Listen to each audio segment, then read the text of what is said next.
the hearing yesterday was pretty amazing. And this, let me pull this up.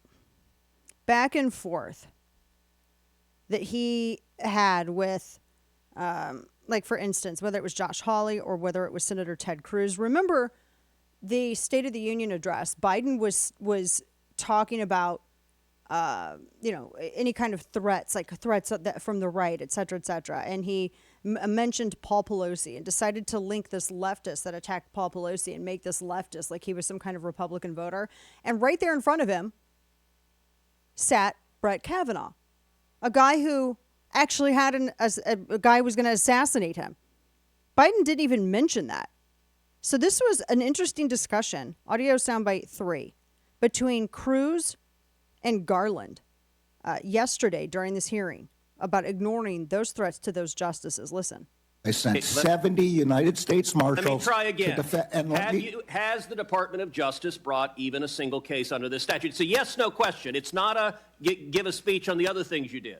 The job of the United States Marshals is to defend the lives So the answer is no. Is to defend the lives of the justices, and that's their number one priority. They have. Why are you unwilling to say no? The answer is no. You know it's no. I know it's no. Everyone in this hearing room knows it's no. You're not willing to answer a question. Have you brought a case under this statute? Yes or no? As far as I know, we haven't, and what we have done is defended the lives of the justices with over 70 U.S. Marshals. How do you decide which criminal statutes the DOJ enforces and which one it doesn't? The United States Marshals know that they have full authority. I recognize you want to give a separate speech. No, I don't want to give How do you decide which statutes you enforce and which ones you don't? The Marshals on scene make that determination in light of the priority of defense. The Marshals do not make a determination over whether to prosecute. You, the Attorney General, make a determination, and you spent 20 years as a judge, and you're perfectly content with justices being afraid for their children's lives, and you did nothing to prosecute it. Let's shift to another area. Can I answer the question? No, you cannot. You have refused to answer the question. I am answering your question. The Attorney General does not decide whether to arrest. How did you choose not to enforce this statute? The Marshals on scene. Marshals don't make that decision. They do make the decision of whether to make an arrest. Prosecute someone? No, they don't. If they make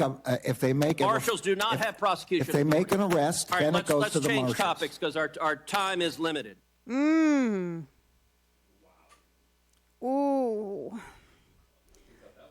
Oof, I know. That was very uncomfortable. Do you guys want more? Yeah. Do you want more? Yeah. Are you not entertained? Almost. Audio soundbite 2, s'il vous plaît. What I'm saying is that decisions about how to go about this were made on the ground by FBI agents. So you're saying you don't know? I'm saying what I just said. Which is that you're abdicating responsibility? I'm not abdicating responsibility. Then give me the answer. Do you think, in your opinion, you are the Attorney General of the United States, you are in charge of the Justice Department, and yes, sir, you are responsible. So give me an answer. The FBI does not agree with your description. I'm not asking about the FBI. You are the Attorney General. Give me your answer. Do you think that it was objectively reasonable and they followed your guidelines in sending 20 to 30 armed agents to terrorize these people? Yes or no? The facts I have, which are those presented by the FBI, are not consistent with your description. So you think it was reasonable? I'm saying the facts are not as you describe. What, that the children weren't there? That there weren't long guns there? That there weren't agents? What do you dispute? What's the factual premise you dispute? FBI Be specific. Said they don't agree with your description of... Be specific. They don't agree with what? Of how many agents, of the agents who were there, and of what their roles were. Ooh. Now, that soundbite had to do with the raid that was on a peaceful pro-life protester. Yeah, and so that's what... Garland has... he has no idea, guys. No idea. That was all going on yesterday. Now, dare I play this? Audio soundbite 1. I want you to hold your britches because, guys, the reason that they can't arrest the people who were firebombing the clinics that were helping mothers and babies, the pregnancy centers, is because they were firebombed at night, guys, and it's really hard to arrest people at night. Listen. The FACE Act applies equally to efforts to damage, blockade, clinics, whether whether they are a pregnancy resource center or whether they are an abortion center.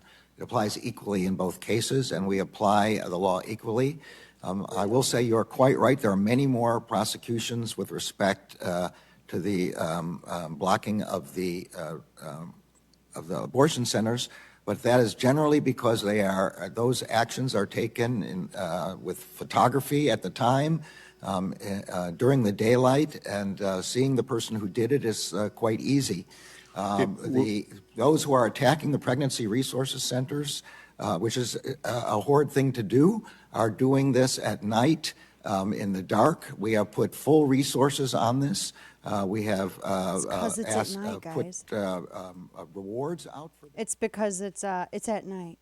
You know, the problem, though, they had no problem, as Kane noted, back in January 2025, with arresting a man in Illinois who used fire with an attempt to damage the Planned Parenthood Center in Peoria, Illinois. And it took place at 11:20 p.m. That's when he was arrested, too. Kane, tell me a little bit more about 11:20 p.m. That's nighttime. Yeah. Yeah, it's nighttime. So, I mean, we just heard from Merrick Garland that the reason that they didn't arrest the people who were doing the firebombing of the pregnancy centers is because it was at nighttime. Is there a different nighttime in Illinois? No. Is it like a lighter nighttime? There is a more violent nighttime in Illinois, just because of that state's policies. But yeah, no, it's the same night every other state, experiences in their time zones. Do people in Illinois have like better eyesight or something? Do you guys like Not aware basically of that. are your eyes little like FLIR optics or something? No. So you don't have like built-in nods in your head? No. Okay. No. I'm just wondering. Okay. I found that very interesting. Huh. Imagine that. So it really does, quite to the contrary of what Garland said there, it really does seem like there is a very different application of the law depending on where the politics are of the individuals being prosecuted, does it not?